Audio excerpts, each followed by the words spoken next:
Then when we got inside of the airport, like say in Washington, we had lines of all the military people of all branches saluting us as we came through, and the crowd behind them and the band behind them. It was great. The flights are free for the veterans, paid for by donations. The vets get to see the memorial as well as Arlington National Cemetery. Some of the young children that were tourists, and as we went through the memorial, different memorials, they would come and they were kind of reluctant. Sometimes they would ask their parent if it was okay to come and ask us to shake hands with us. And they recognized us as World War II veterans. Hundreds of Louisiana World War II veterans have taken the trip, including many here in Southwest Louisiana. I was full-hearted. I was elated. I was on cloud nine, knowing that people remember the old soldiers and what we did and why we did it. John Broussard, this week's KPLC Billy Navarre Hometown Patriot. At your service in Lake Charles, John Bridges, KPLC 7 News. Okay, let's see. Let me have you say your name and spell it for me, Michelle. I beg your pardon? Let me have you say your name and spell it for me. Okay. John D. Broussard. Okay. Broussard. Okay. I do that too so I can get a voice. Volume, etc. Very good. Now, what service were you in? I was in the armored service. Armed service, okay. I had a I went in the unit that I went in. We formed what we call the 785th Tank Battalion at Fort Knox, Kentucky. Mm-hmm. It was the first kind of battalion ever built. It was a support type of unit that supported infantry or whatever need that this battalion. It was all armored equipment. Mm-hmm. Okay. And what year was that? That was in 1943. 43. Okay. Yes, sir. War was pretty well underway. Yes, sir. Were you drafted or did you I join was up? drafted. You drafted? What was that like to be involved in the armored division there? To me, being drafted, I was very patriotic. One of the reasons I was drafted, I tried to join the Marine, and I had an injury, and then my father talked to me about it and told me that I already had two older brothers in the service, and it was affecting my mother, and he asked me to delay not going as a volunteer. Sure. And if they needed me, they would draft me. And what community did you grow up in? I grew in a community around Maurice and Yeah. Abbeville area. Okay, okay. Nice area down there. Yes, sir. So did you go overseas or what? Yes, sir. What- I stayed at Fort Knox for several months and did all my training there. And I became an instructor. And instruction was both in mechanical, as a mechanic, and also in chemical warfare units. Mm-hmm, mm-hmm. And I was detached from the 785th to go with a chemical group, and then I was sent to the Pacific. Wow, okay. What did you do in the Pacific? What did you see out there? My main job in the Pacific was an instructor. We went to Hawaii and the island of Oahu, and there we were stationed in some of the barracks, the Schofield barracks also. Okay. And then from that point, we were sent different units from the Army and the Marine to come train the specific weapon that we have, how to use it, how to maintain it, and how to mix the different fuel or whatever needed to operate the equipment. Wow, okay. And then they would go take it from there and From there, they go back in the go in battlefield. the battlefield. So Yes, sir. Fortunately, you didn't go into any of the battlefields. I did you? never did have any battlefield experience. However, I had the opportunity to go to the island of Tarawa, Guadalcanal, and New Caledonia to train somebody there also. So let's talk about the trip. What did you think about it? To me, it was the greatest thing that ever really happened to me. I mean, to begin with, they brought us in the week before to tell us what to expect. We had a meeting in Lafayette with all the veterans and their guardian met, and then they told us what to expect. And it was very touchy the way the organizer of the trip received this and recognized this. Yeah. And then from there on, it was just kept on and being more and larger crowds greeting us, recognizing us, and it was like an honor to each and every one of us, you know. It was kind of like an individual recognition to each one of us. So- That's the way I felt. Yeah, yeah. As you would come in and out of an airport, what would you see? Oh, you see people waving flags at us along the route to the departure of the plane, and then when we got inside of the airport, like say in Washington, we had lines of all the military people of all branches saluting us as we came through, and the crowd behind them and the band behind them. It was great. I mean, it was a very unbelievable feeling. Yeah. I'm sure it was emotional for a lot. Very emotional, very emotional. Wow. And then you got to, once you got out of the airport, y'all did what? Once we got out of the airport, we had buses. Each of us had a designated bus, and it stayed with us all the way. Now, when we got on the bus and going on the way towards the memorials, there were people lining on the street, not far from the airport, but along the street, waving flags and giving us a welcome to Washington. Sure. So that was touching. Another thing that I found so interesting was some of the young children that were tourists, and as we went through the different memorials, they would come, and they were kind of reluctant. Sometimes they would ask their parent if it was okay to come and ask us to shake hands with us. Yeah. And they recognized us as World War II veteran, and then they would come to us and say, "Please, sir, could we shake your hand?"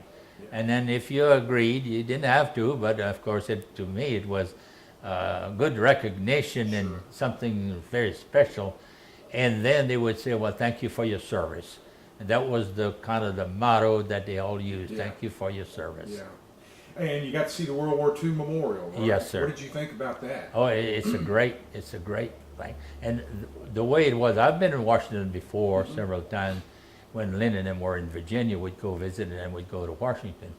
And the memorial was not built then, of course. Yeah. And I call it the waterway between Lincoln Memorial and Washington Memorial.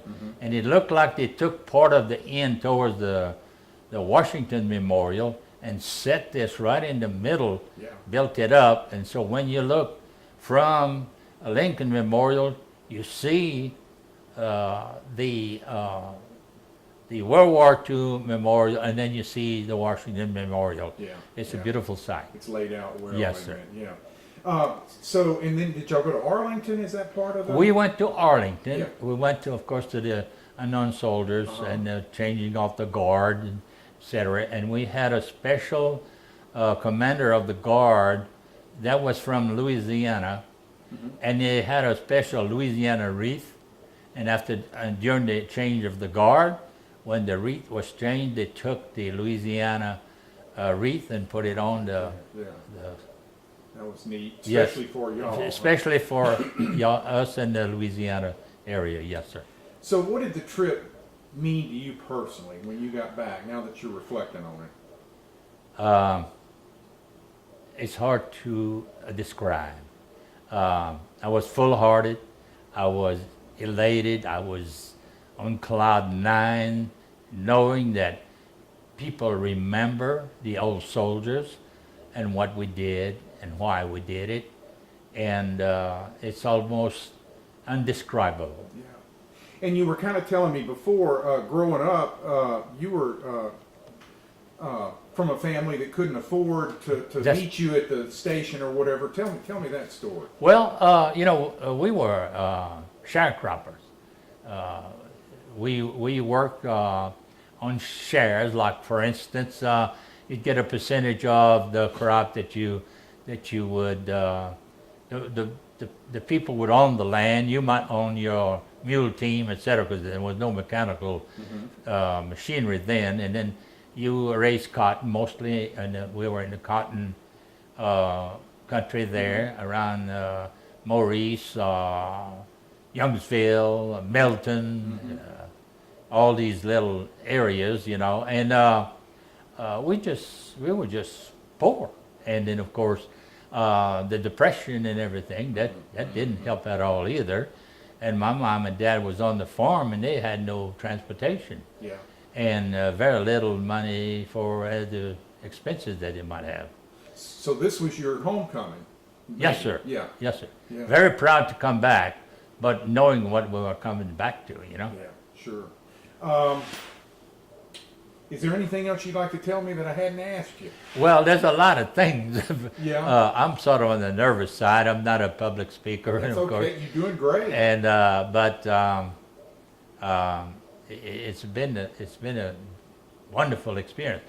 One thing I want to mention, my family, my entire immediate family, met me at Lafayette Airport, and I was not aware that none of them were coming. Huh. So it was the delayed welcome home scenario, Sure. And these soldiers, when we come off the plane, they escorted us from, I say soldiers, military people. They had all kinds, and they were in uniform, and they escorted us up an escalator, down the escalator to where the bands and the citizens were waiting for us to greet us back home. It was quite a touch. That's great. That's good. And the guy that organized it really just, he's to be commended too, don't you think? Oh, definitely. Yeah. The whole organization, it's unbelievable what they did. I mean, and it was so well organized to be able to have these people that operated the plane, the pilots, and then have this plane for us for the day, and come and pick us up in Lafayette, and then it was a one-day trip, and then to D.C., and then back, and everything was clockwise. I mean, it was well organized, and they really need to be commended for what they did for us. It's 5:30 in the morning. 111 World War II veterans and 43 guardians to watch over them shuffle into Shreveport Regional Airport. Are you on this flight? Time for check-in on Louisiana Honor Air, an organization aiming to bring every World War II vet to our nation's capital to view their memorial. Emotions range from excitement. I've got all kinds of expectations there and hope, and I think it'll be a once-in-a-lifetime deal. To tearful memories before the flight even takes off. The 69 mission. On my 69 mission, we lost the youngest man in the crew. Time to board a direct flight to Washington's Reagan Airport. The veterans packed onto this plane wear a cap with MG 2020 imprinted on the back. It stands for Mark Graham, a soldier who sacrificed his life in the Iraq War nearly 65 years after these men served in World War II. After a 2-hour, 15-minute flight, a firefighter's water salute greets the veterans from the Bayou State. Then the warmest of welcomes. More than 1,000 fill the terminal to say thank you. The first stop, a chat with wounded World War II veteran, former Senator Bob Dole. Well, they've had the experience. It's just they really get to see that the American people cared enough to raise $195 million to say thank you. A few steps later, the World War II memorial itself, situated between the Lincoln Memorial and the Washington Monument on the edge of the reflecting pool. the veterans see themselves in battle more than 60 years ago. We did it. We got it done. A lot of the missions were real tough. When airplanes blow up, explode back of you, that's getting pretty close to you, you know. Next, a stop at the Korean War Memorial. I learned that if you really want something, you're going to have to work for it. Then, after lunch, a trip to the Arlington National Cemetery. First, a bus tour past the nearly 300,000 veterans laid to rest. Then silence, as the veterans watch the changing of the guards at the tomb of the unknown soldier. And we have to respect them and keep fighting for this country for freedom as we have it today. The tour then makes its way to the Marine Corps Memorial, a statue tributing one of the most important battles in World War II history. Soldiers raising the American flag atop Mount Suribachi during the Battle of Iwo Jima. What do people from my generation don't understand? The freedom, because your freedom has never been threatened. You've always had it. You've taken it for granted. These guys had to prove what freedom was by putting their life on the line. During the trip back to Shreveport, the veterans have no idea what's in store at home. Thousands roar and cheer as active members of the military escort them to their loved ones. It's all an effort to say thank you for what they gave so we can live in freedom.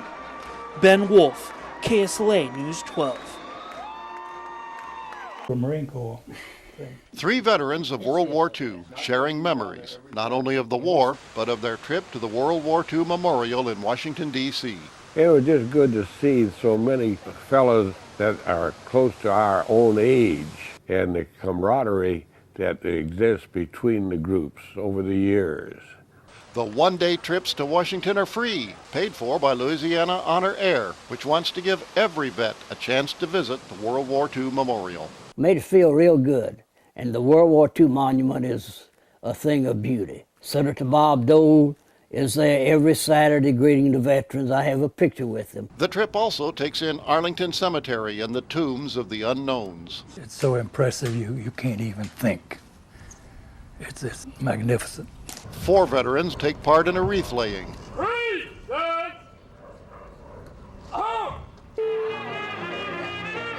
And the homecoming is beyond belief. I came back from overseas well before the war was over. When we came under Golden Gate Bridge, there was one lady up there waving a white handkerchief at us. I'll remember that as long as I live. So there's quite a difference in the receptions. Not a hanky, but a flag. Not just any lady, a U.S. Senator, joining us all to say, thanks, guys. In Port Allen, Alan Toomey, WAFB 9 News. To drive that Model T. He had his Stutz Bearcat while he was